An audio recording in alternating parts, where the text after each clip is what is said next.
Hello everyone, आपका स्वागत है मीना मौर्य ब्लॉग में। राधे राधे। आप सब कैसे हैं? आशा करते हैं कि आप सब लोग ठीक ही होंगे। हम आए हैं अपने प्लाट में यहाँ पर कुछ साग तोड़ने। इसका अगर आप नाम जानते हैं तो कमेंट करके ज़रूर बताइएगा कि इसका नाम क्या है, कौन सा साग है ये। तो आज इससे कुछ नई रेसिपी ट्राई करते हैं।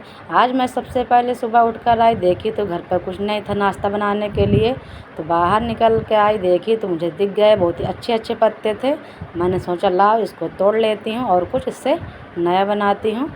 ये देखिए फ्रेंड्स, यहाँ पर कड़ी पत्ता का भी पेड़ है, कितना अच्छा और बहुत ही बड़ा हो गया है। और यहाँ पर इसके बाद अभी और आपको दिखा दे रहे हैं आगे क्या क्या लगाए हैं। यहाँ पर ये देखिए फ्रेंड्स, ये मेहंदी का पेड़ है। ये वाली मेहंदी लगाने से बालों में बहुत ही फ़ायदेमंद होता है और हाथ में भी आप इसको लगा सकते हैं और बालों में भी लगा सकते हैं। ये नेचुरल मेहंदी है, वैसे मैं इसी को यूज करती हूँ। तो यहाँ पर इसी तरह के बहुत से पेड़ पौधे लगे हुए हैं। तो चलिए फ्रेंड्स, चलते हैं। हम अपना जो साग तोड़ने आए थे, साग को तोड़ लिए हैं। ये देखिए कितनी ही इसकी अच्छी अच्छी पत्तियाँ हैं साग की, बिल्कुल भी कीड़े नहीं लगे हैं। इसको तोड़ लिए हैं। अब चलते हैं, इसको अच्छे से फिर भी देख लेते हैं कि कीड़ा उड़ा तो नहीं है। इसको अच्छे से साफ़ कर लेते हैं। यहाँ पर एक बैगन भी मिल गया है हमको।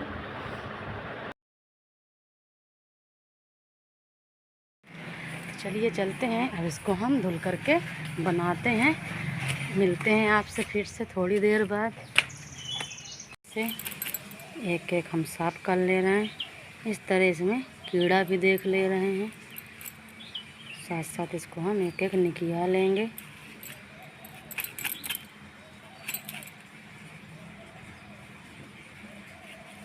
यहाँ पे हम साग को अच्छे से निकाल लिए हैं। अब इसको हम धुल करके बनाएंगे। और इसके बाद हम साग को अच्छे से 3-4 पानी में धुल लेंगे ताकि जो इसकी गंदगी है वो निकल जाए। तो जब कभी भी फ्रेंड्स हो साग को कई पानी में धुला करिए, तभी उसकी जो है गंदगी निकल जाती है और हमारा जो साग है बहुत ही अच्छे से साफ़ हो जाता है। तो इस तरह फ्रेंड्स हम यहाँ पर कई बार पानी में धुल करके निकाल लेंगे। इसको रख देंगे, इसका पानी जो है गर जाएगा। तब तक यहाँ पे दूसरा काम कर लेते हैं। यहाँ पर ले लिए एक बाउल में डाल देंगे 1 कटोरी बेसन, साथ ही डाल देंगे आधा चम्मच नमक, आधा छोटा चम्मच डाल देंगे हल्दी पाउडर, साथ ही डाल देंगे 1 चम्मच धनिया पाउडर और 1 चम्मच यहाँ पर डाल देंगे गरम मसाला। साथ ही डाल देंगे यहाँ पर हम 1 बड़ा चम्मच काश्मीरी मिर्च। सभी मसाला को डाल करके यहाँ पर हम इसमें मिक्स कर लेंगे। सबसे ज़रूरी पॉइंट है फ्रेंड्स कि यहाँ पर ये बहुत जो हम रेसिपी बनाने जा रहे हैं, बिल्कुल भी समय नहीं लगेगा। बहुत ही जल्दी से ये हमारी रेसिपी बन करके तैयार हो जाएगी। अगर आपके पास समय नहीं है तो आप इसको जल्दी से बना करके तैयार कर सकते हैं। तो इसके बाद यहाँ पर थोड़ा थोड़ा पानी डाल करके हम यहाँ पर बेसन का अच्छे से घोल तैयार कर लेंगे। एक बार में पानी नहीं डालेंगे, नहीं जो हमारा घोल है पतला हो जाएगा। इसलिए यहाँ पर हम थोड़ा थोड़ा पानी डाल करके इसको अच्छे से हम फेंट लेंगे। अगर मेरी वीडियो अच्छी लगे तो लाइक कर दीजिएगा, चैनल पर नए हैं तो सब्सक्राइब कर दीजिएगा और बेल आइकन दबाना मत भूलिएगा ताकि आगे की नोटिफिकेशन आपको मिलती रहे। तो ये देख सकते हैं फ्रेंड्स, हमको इसी तरह का अपना बेसन का घोल चाहिए, इससे ज़्यादा हम इसको पतला नहीं करेंगे। अब इसके बाद इसको हम 3 से 4 मिनट के लिए अच्छे से हम फेंट लेंगे। जितना ही अच्छे से यहाँ पे फेंट जाएगा हमारा जो घोल है अच्छे से लाइट तैयार होगा। आप देख सकते हैं फ्रेंड्स, मेरे यहाँ ज़्यादा % साग ज़रूर ही यूज होता है। कुछ ना कुछ बहाने से मैं बच्चों को भी खिलाती हूँ और हम सब लोग खुद भी खाते हैं।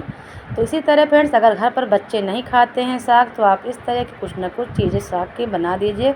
बच्चे उसको बहुत ही आराम से खाएँगे, बच्चे क्या बड़े भी खाएँगे। तो ये लीजिए फ्रेंड्स, इस तरह के यहाँ पर हमको साग को काटने की भी ज़रूरत नहीं है। इस तरह के हम यहाँ पर पेड़ 2 उठाए और इसको ऐसे बेसन के घोल में डिप कर देंगे। ये देख सकते हैं फ्रेंड्स, इस तरह। इसके बाद इधर हमारा जो तेल रखा था गरम हो गया अच्छे से। अब हम इसमें डाल देंगे। ये देखिए, जैसे हम मिर्ची ओड़ा बनाते हैं उसी तरह ये हमारा नाश्ता बन करके तैयार होगा। आप इसको कुछ भी नाम दे सकते हैं। इसको तो मैं करेमुआ ओड़ा नाम दे दी हूँ। आप इसको क्या नाम देंगे वो भी कमेंट करके ज़रूर बताइएगा।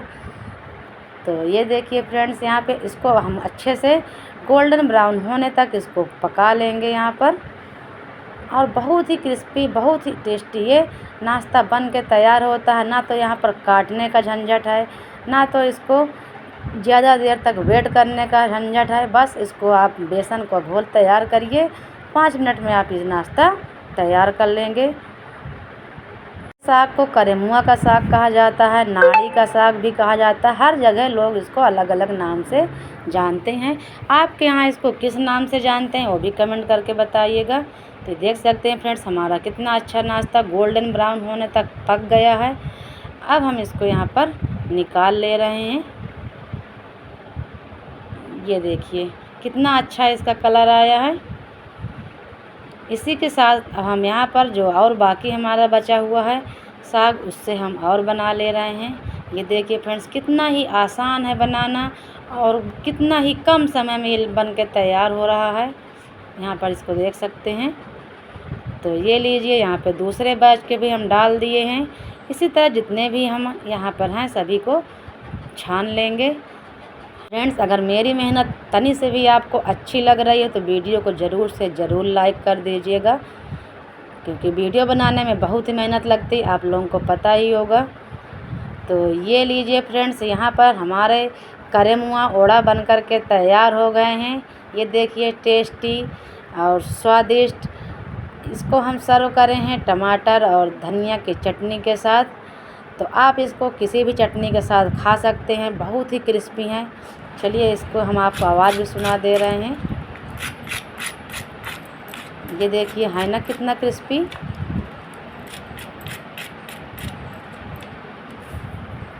ये करेमुआ ओड़ा हमारा गांव स्टाइल, देसी स्टाइल ज़रूर से ज़रूर ट्राई करिएगा और बहुत ही स्वादिष्ट बन करके तैयार हुआ था। तो एक बार ट्राई ज़रूर से ज़रूर करिएगा और कमेंट करके बताइएगा कि आपको ये करेमुआ ओड़ा कैसा लगा, या आप इसको क्या नाम देना चाहते हैं, ये भी कमेंट करके बताइएगा। मुझे तो इसका नाम कुछ भी नहीं पता था, इसलिए मैं यहाँ पर इसका नाम करेमुआ ओड़ा रख दी हूँ। तो ये देखिए फ्रेंड्स, यहाँ पर आपको तोड़ के भी दिखा रहे हैं कितना अच्छा हमारा नाश्ता है, एकदम डिलीशियस। ये साग से मैं और भी रेसिपी बनाऊंगी और आपके साथ ज़रूर से ज़रूर शेयर करूंगी। तो चलिए फ्रेंड्स, अब हम लोग गर्मा गर्म चल रहे हैं करेमुआ ओड़ा खाने। इसी के साथ अब हम वीडियो को एंड कर रहे हैं। मिलते हैं अगले वीडियो में नई रेसिपी के साथ। तब तक के लिए bye bye, take care, subscribe करना मत भूलिएगा।